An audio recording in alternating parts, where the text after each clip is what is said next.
Get my 6. Well, let's go for a rainy little walk here. We have really enjoyed our time spent in the Smoky Mountains of Tennessee.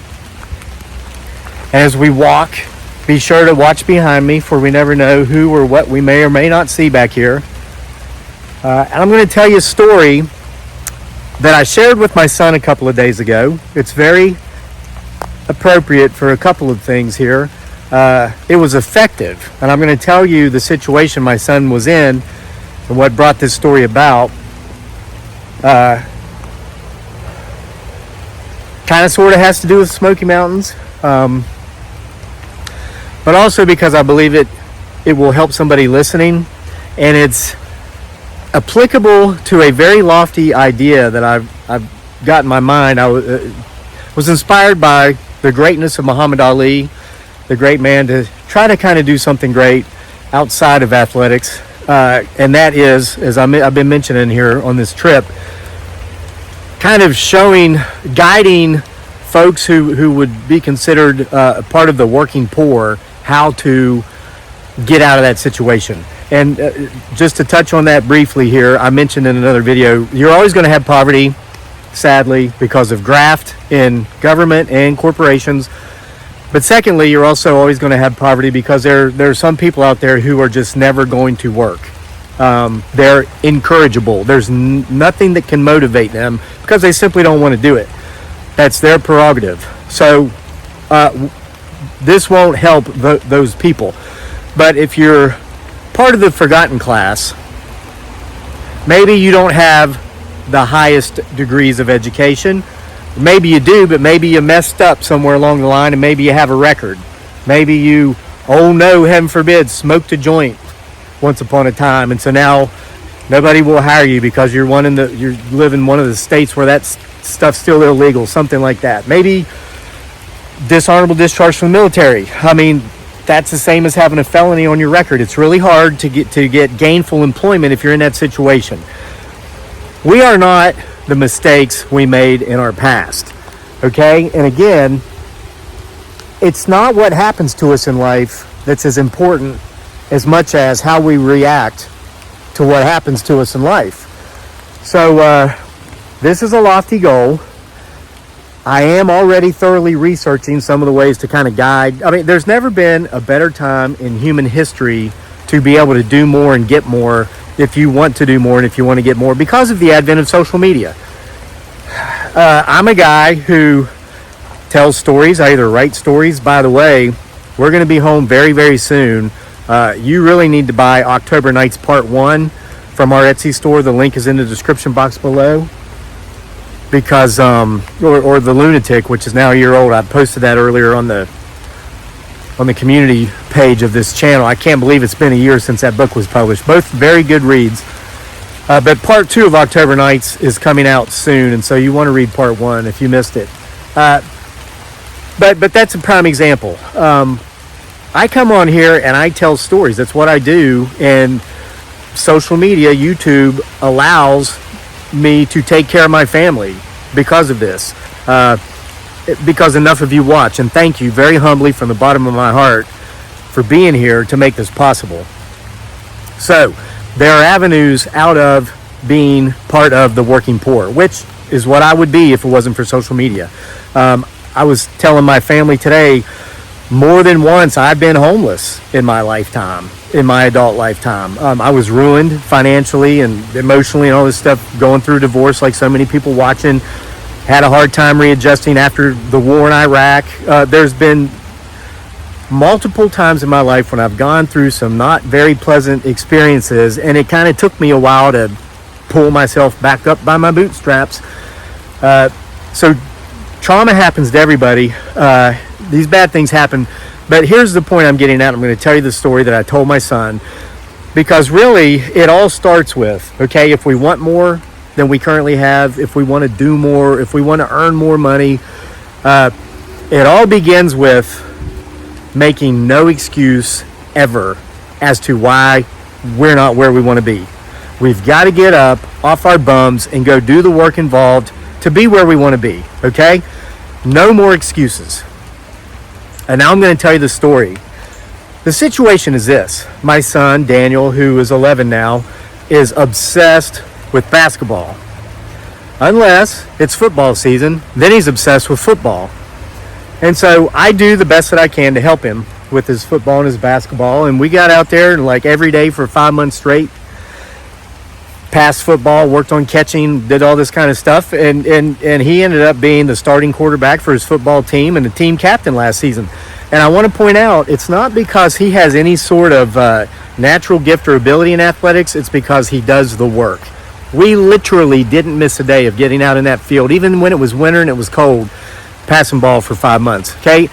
He does the same thing in basketball. So he's always asking me, he's like, Dad, what can I do to get better? What can I do to get better? And so I'll give him what advice I can based upon my knowledge of sports and athletics. And there's a bit of advice that he has not taken until just a couple of days ago. And this is the story. And this is going to help some of you, and will help us all to understand no more excuses. Just if you make them, if you're in the habit of making them, stop. Because let me tell you, you might think other people are believing your excuses as to why you're not where you want to be when you say, oh, well, went through divorce and that ruined me, or this bad thing happened and that ruined me, or, well, the people I work for aren't smart enough to understand that this isn't the way it should be done. And so, listen, nobody else believes you. They might act like they do. They might go, oh, yeah, I get it. They're just trying to make you feel good. And I certainly hope you're not believing your own excuses, because what you're doing is you're lying to yourself. My son, some time back, he used to talk about potential. He'd ask, do you think I had potential for this? I told him, I said, listen, potential does not exist in human beings, because people either do or they don't. And that's why hard work is so important. Hard work will beat talent any day when talent doesn't work, okay? I was a state champion in the mile in high school. I ran track and field and cross country, ran it in college on scholarship. I know there were kids in my state who had more talent and more ability than me, who probably just never even attempted to run. If they had they trained, I would have never been a state champion. It's that simple. It really is that simple. But I worked really hard, diligently, daily. If it was 0 degrees and there was 3 feet of snow outside, because I grew up in West by God, Virginia, and that's common over there in the winter, I went out and I ran. And I loved running on those days, because I knew in my head, I said, I know my competition this coming spring in track and field. I know they're not out here training in this weather. This gives me an extra workout over them that they don't have. And so these are the things I tell my son. So I tell him, don't get caught up in this, you've got potential. Hey, kid, you've got potential. That's somebody trying to flatter you. Potential doesn't exist in humans because people either do or they don't. It really is that simple. So my son's going on and on about what can I do to get better. I'm working now. Football season's over, so he's really working on basketball. He's like, I'm working on my crossovers, working on my handling skills. And I've told him this repeatedly, and he doesn't like this answer. And it's conditioning. And I tell him, Daniel, I've told you repeatedly, yeah, you're getting out there, you're shooting, you're getting out there throwing a football, but you never do any conditioning, and that's where I'm afraid you're really going to fall behind, especially now that you're getting older. And it's funny, because the first time I told him that, his mom and I still laugh about this. He says, conditioning? I go, yeah. He goes, you mean running? And I'm like, yeah. And he goes, Dad, I don't need to practice running. I already know how to do it. And I laughed so hard, and his mom laughed so hard. So anyway, I explained to him, it's like a base, like a pyramid. Okay, the peak, that's where you want to be, up at the top. Your peak, the height of your peak will be determined by the width of your base. If you have a base like this, you can only go up that high. You can't expect to have a base like this and go way up here. You got to have a big, wider base. That's where conditioning comes in, whether it's cross country, or whether it's boxing, whether it's tennis, football, basketball, any sport. The basics, your base of your pyramid is conditioning. So I tell him this all the time, and he just doesn't want to do it. Doesn't want to do conditioning because he says that's just exercising and it's hard. And I'm like, yeah, pretty much. So he's like a little Kenny Powers. You ever watch that show, Eastbound and Down? It's like, I don't exercise, Dad. I'm a real athlete. I don't just exercise. I'm like, okay, whatever. So anyway, we're in the car a few days ago, and we're driving through the beautiful Smoky Mountains of Tennessee, and he's telling me about his favorite basketball player is John Morant, who plays for the Memphis Grizzlies, and we drove right through Memphis. And I've watched highlights of that guy. He's amazing. And you talk about an underdog. When he went off to college, he was only 5'11", and like nobody even wanted him. He went to some little college called Murphy, I think. They ended up upsetting Marquette, I think it was, in one of the NCAA in 2019. Of course, it didn't go on to the finals because UVA won that year. University of Virginia won the finals that year. But it got him to the NBA, where he was Rookie of the Year, and now he's just dominating. He had a growth spurt in college. He ended up being 6'3". Just a late bloomer, but he did the work. And so my son was watching a video, and John Morant attributed in this video a lot of his success to the help he got from his father with basketball. His father motivated him, got him a basketball court, paved the part of the yard and all that, which we're doing that for Daniel. But he was really gave a lot of credit to the help his father gave him to become the player that he is today. And Daniel said to me, he goes, if you would help me more, I could be like John Morant. And I said, well, in what way can I help you more so that you can become more like John Morant? He goes, well, you always say that I need to work on conditioning and I need to do my conditioning. I said, yeah, I know, exactly. He goes, well, you got to make me do it because I hate it. I don't want to do it. You have to make me do it. And I said, oh, okay. Because if I don't make you do your conditioning and you don't make the team in middle school next year because those other kids are in much better shape than you and you can't keep up with them, or you might be able to knock down those threes and all that stuff, but you can't get down to the other side of the court quick enough to defend against their threes, and you're just not even going to be, So what you're saying is if I don't make you do this so you get to that point, it's kind of going to be my fault. And he says, yeah. I said, buddy, you're making an excuse. And now here's a couple of stories I've always shared with him, and I'll be brief. You've probably heard him before. When he does that, when I catch him making an excuse, I always tell him what my first sergeant in the Army said about excuses. He said that an excuse has a maximum effective range of 0 meters. And he wouldn't even listen. If you didn't do what you were supposed to do, when you started to even speak, you were just making things worse. Because First Sergeant Honeycutt, that was his name. By the way, last time that I knew of, this man has the highest enlisted ranking position one can get. He is the Land Command Sergeant Major of the Washington Army National Guard. That's as high as you can go when you enlist the ranks, folks. And I'm not surprised to see that he did that. He was a hell of a soldier, hell of a man, squared away, great leader, didn't accept excuses and never made them for himself. And wow, surprise, surprise, he made it to the top, right? And my son's like, yeah, I've heard that, but you got to make me do the conditioning. And then there are times I'll use examples of other people who are excuse makers and point out, look where they are. They're not really doing anything. They never have done anything, but by God, they can give you every excuse under the sun as to why they're not successful. And my son knows these individuals personally. He's like, yeah, well, I don't want to end up like that. But this wasn't working. So I tried something different, and here's the story. I said, I'm going to give you an example of a guy who could have used legitimate reasons as excuses to pretty much not do anything with his life, but he chose not to. He chose to pursue his passions despite the difficulties he went through, despite the hardships he endured, despite the crappy deals life gave him throughout his life. Went on to pursue his passions anyway, and he became great. My son's like, who? I said, well, I'll tell you about him, and I'll tell you who he is. I said he was born of a very young mother who didn't want him. And to the degree that as soon as she got out of the hospital, she went to her mom's house, her parents' house, which happened to be in the Smoky Mountains of Tennessee, and left, but didn't take him with her. She abandoned her baby boy with her parents. Now, she was really young, didn't want a kid anyway, but especially she didn't want this kid. I'm going to tell you why. He was a challenge to take care of, because he was born almost entirely blind. He was legally blind. He had a little bit of vision in his left eye, but not much. Completely blind in his right eye. And she just abandoned him, took off. Well, taking care of this little blind kid, I guess it became too much to endure for the grandparents. So when he was 4 or 5 years old, they sent him off to a school for the blind down in North Carolina. And they were done with him pretty much. So here's this little blind kid abandoned by his mother, put in a home by his grandparents.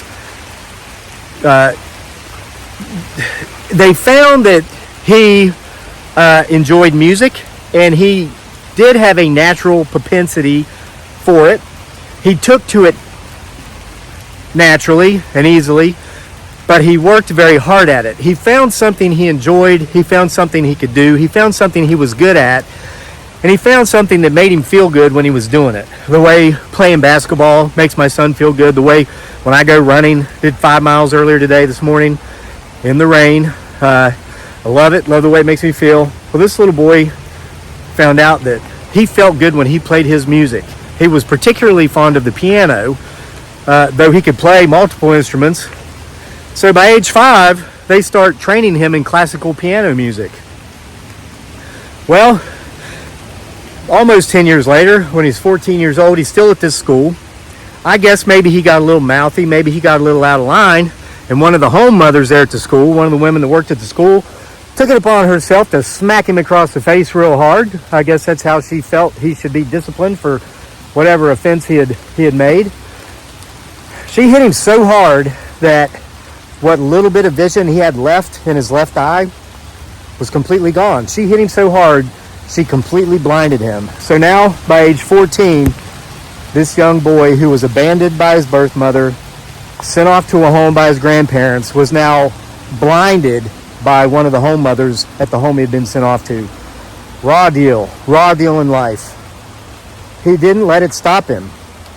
By this time, he knew where those keys on that piano board were. He knew where the notes were, and he was playing by ear. He didn't need to see those keys anyway. He just kept playing.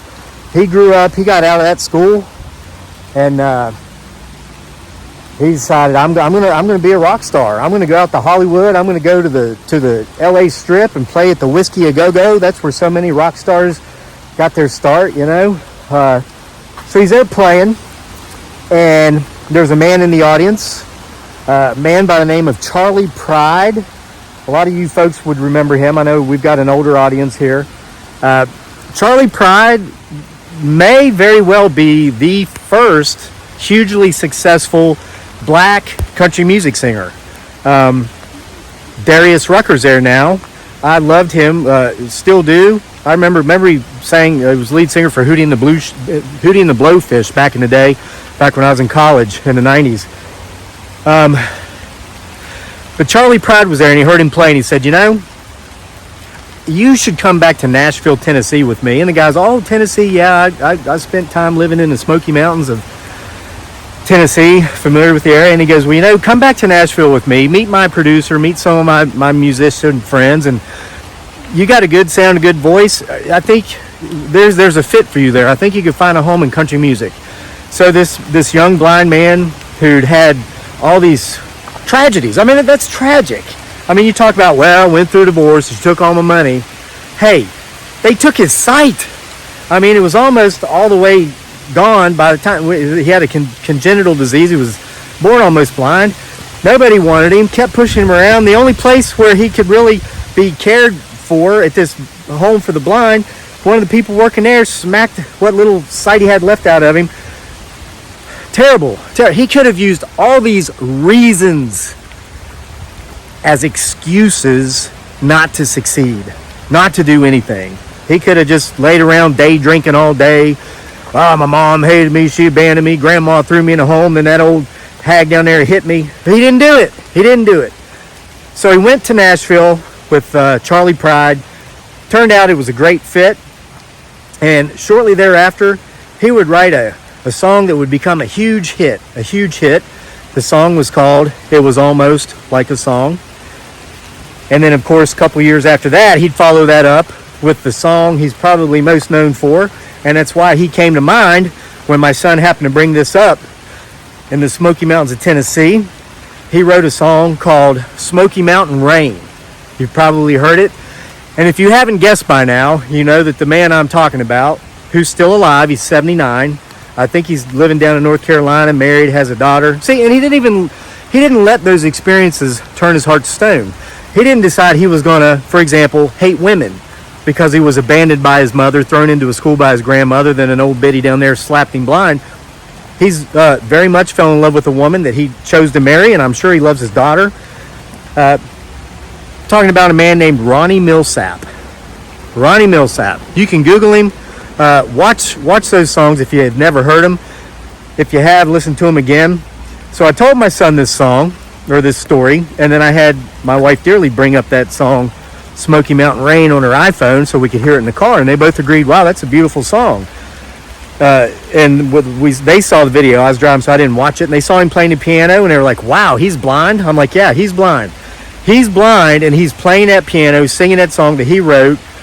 He had a hugely successful music career. And so I said to my son, I said, listen, you can say, well, I'm not going to end up being where I want to be because my dad isn't. I'm not one of those dads who wants my son to be everything that I was or everything that I wasn't. And so therefore, I'm never, ever going to force him to do anything. And if he ends up growing up and driving a taxi, not to take a knock at taxi drivers, honorable profession. If he grows up to what I want him to be when he grows up is happy. And I will support him in any endeavor that he wants to participate in that will lead to his happiness. I don't want him to be a runner because I was or because I am. I don't want him to do the thing. I don't want him to be a writer. I want him to do or be what he wants to do or be. But I fully want him to understand that whatever that is, it's up to him. People can support him, we can encourage him, and we can give him advice. But as I told him after telling him that story yet again, Daniel, I can't do it for you, okay? I'm not going to wake you up at the butt crack of dawn and say, hey, go outside and run. I've given you the information. It's up to you to take it and do something with it. And you've got to stop making excuses. If you think that at a future date you can use me as the excuse for you not being where you want to be, that's not okay, and I want you to understand that. And the next time you start thinking about making an excuse for any reason, I want you to remember the story about the little blind boy I just told you. And I want you to go listen to that song, Smoky Mountain Rain. And with all that said, I hope that helps somebody. I hope you got something out of that. And I need to start making my way out of this rain. So I will see you for more next time. Smoky Mountain rain keeps on falling. She keeps on calling her name. She's somewhere in that Smoky Mountain rain.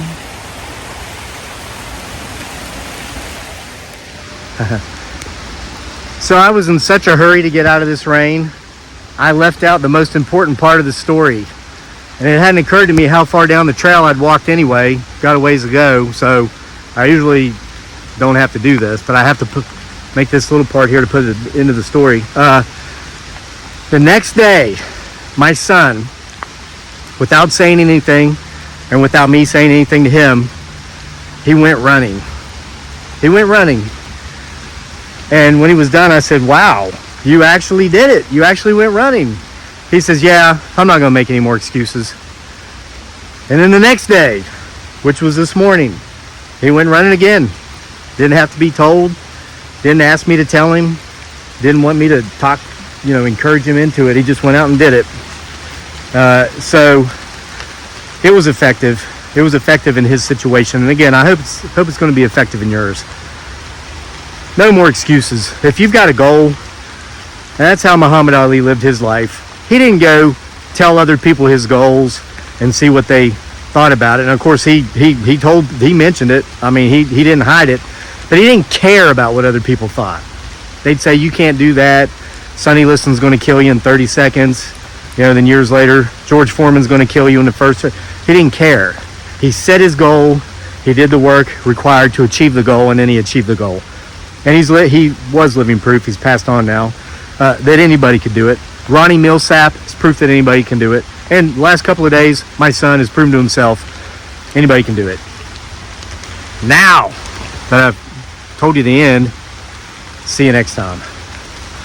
Smoky Mountain rain keeps on falling, keeps on calling her name. She's somewhere in that Smoky Mountain rain.